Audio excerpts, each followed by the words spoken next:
அனைத்து மாணவர்களுக்கும் வணக்கம். இந்த வகுப்புல நம்ம ஜனவரி 11, 2021 மிக முக்கிய நடப்பு நிகழ்வுகளை பார்க்க இருக்கிறோம். இதற்கு முன்பு நடைபெற்ற நடப்பு நிகழ்வு வகுப்புகள் மற்றும் அதற்கு உரிய PDF உடைய லிங்க்ஸ் கீழே இருக்கு டிஸ்கிரிப்ஷன்ல. அதை பயன்படுத்தி நீங்க வீடியோஸும் பார்த்துக்கலாம், அதற்கு உண்டான PDFஸும் டவுன்லோட் பண்ணிக்கலாம். வாங்க இந்த வகுப்புக்குள்ள போலாம். முதல் முக்கியமான கரண்ட் அஃபேர்ஸ், ஏப்ரல் மே இந்த 2 மாதத்துல பாத்தீங்கன்னா 5 மாநில சட்டப்பேரவை தேர்தல்கள் நடைபெற இருக்கிறது. எந்த 5 மாநிலங்களுக்கு நடைபெற இருக்குன்னா, முதல்ல தமிழகம், ஓகேங்களா. அதற்கு அடுத்தது கேரளா, மேற்கு வங்காளம், அஸ்ஸாம். இது 4 மாநிலங்கள் மற்றும் ஒரு யூனியன் பிரதேசமான புதுச்சேரி. சோ இந்த 5 மாநில சட்டப்பேரவை தேர்தல்கள் வருகின்ற ஏப்ரல் மே மாதங்களில் நடைபெற இருக்கிறது என்பது குறிப்பிடத்தக்கது. சோ இதுக்கப்புறம் நம்ம இந்த 5 மாநிலத்துடைய, அதாவது 4 மாநிலம் பிளஸ் ஒரு யூனியன் பிரதேசம், இதை கரெக்டா நம்ம ஃபாலோ பண்ணிட்டு வர வேண்டிய ஒரு தேவை இருக்கு, ஓகேங்களா. சோ இது ஒரு முக்கியமான கரண்ட் அஃபேர்ஸ். அதற்கு அடுத்தது, கல்லூரி மாணவர்களுக்கு 2 GB இலவச இணைய இணைப்பு அட்டைகள் வழங்க முதல்வர் எடப்பாடி பழனிசாமி அவர்கள் அறிவித்துள்ளார். அதாவது நம்முடைய தமிழகத்துல மொத்தம் 9.69 லட்சம் உயர்கல்வி பயிலும் மாணவர்கள் இருக்கிறாங்க. அவர்களுக்கு ஏப்ரல் வரை, அதாவது ஏப்ரல் 2021 வரை தினசரி டெய்லி 2 GB ஃப்ரீ டேட்டா கொடுக்க சொல்லி பாத்தீங்கன்னா நம்முடைய முதலமைச்சர் எடப்பாடி பழனிசாமி ஐயா அறிவிச்சிருக்கிறார். இது ஒரு முக்கியமான கரண்ட் அஃபேர்ஸ். அதற்கு அடுத்தது, எப்பயுமே பாத்தீங்கன்னா நம்ம ஜனவரி மாதம் 2வது வாரம் சாலை பாதுகாப்பு வாரமாக அனுசரிக்கிறோம். பட் போன வருஷத்துக்கு முன் வருஷம் பாத்தீங்கன்னா பிப்ரவரி முதல் வாரத்துல கொண்டாடினாங்க.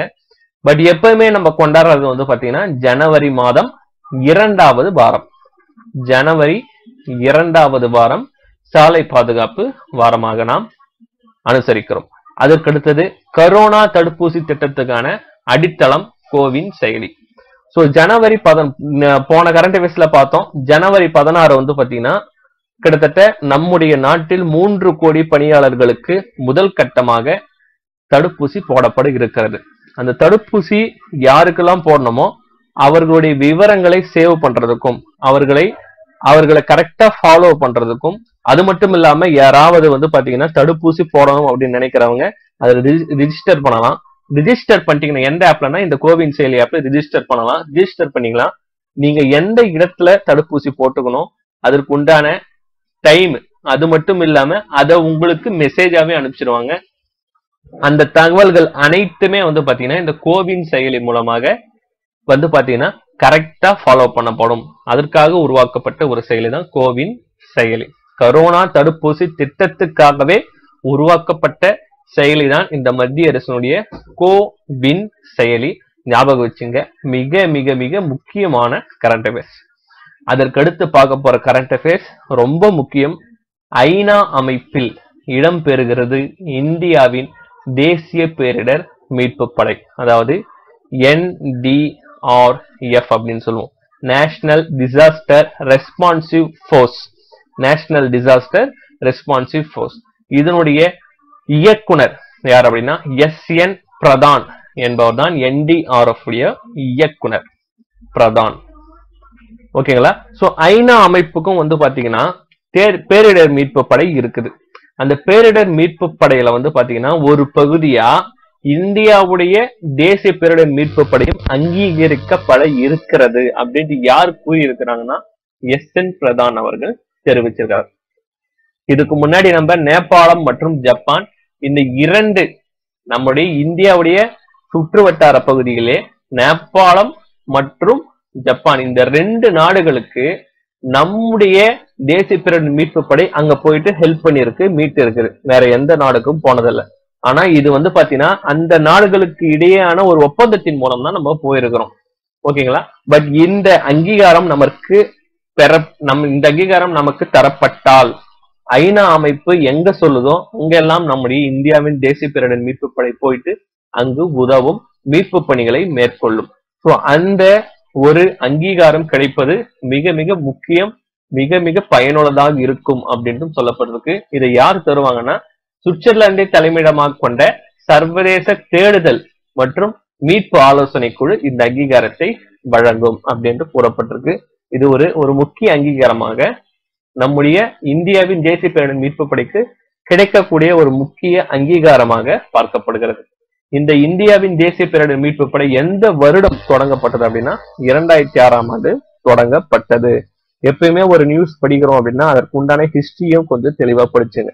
காரணம் என்னன்னா, நமக்கு கூற்று காரணம் இல்ல 4-5 கூற்று கொடுத்தது இது எது சரி எது தவறு அப்படின்லாம் கேட்கிறப்ப சோ அதை பத்தின நம்ம பல்வேறு விஷயங்களை தெரிஞ்சுக்கிட்டா மட்டும்தான் அந்த மாதிரி கொஸ்டின்ஸ் கேட்கும்போது நம்ம ஈஸியா ஹேண்டில் பண்ண முடியும். வெறும் தலைப்பை மட்டும் படிச்சுக்கிட்டு போகாதீங்க, அதுக்கு நீங்க படிக்காமலேயே இருக்கலாம். அதற்கடுத்தது ஜனவரி 9, 2021 வந்து பாத்தீங்கன்னா வெளிநாடு வாழ் இந்திய தினம் வந்து பாத்தீங்கன்னா கொண்டாடப்பட்டது. அதற்கு உண்டான 16வது மாநாடும் நடத்தப்பட்டது.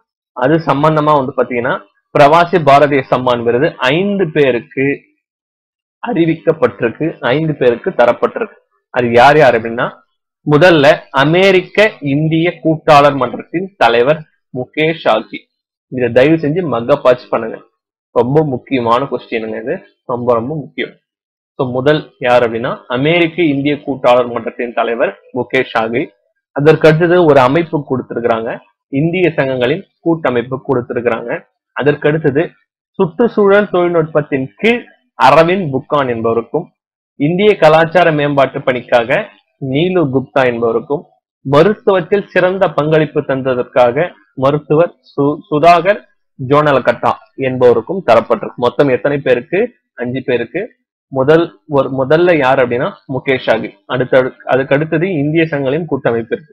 அதற்கடுத்தது அரவிந்த் புக்கான். அரவிந்த் புக்கான் எதற்கு கொடுக்கப்பட்டிருக்குன்னா சுற்றுச்சூழல் தொழில்நுட்பத்திற்காக கொடுக்கப்பட்டிருக்கு.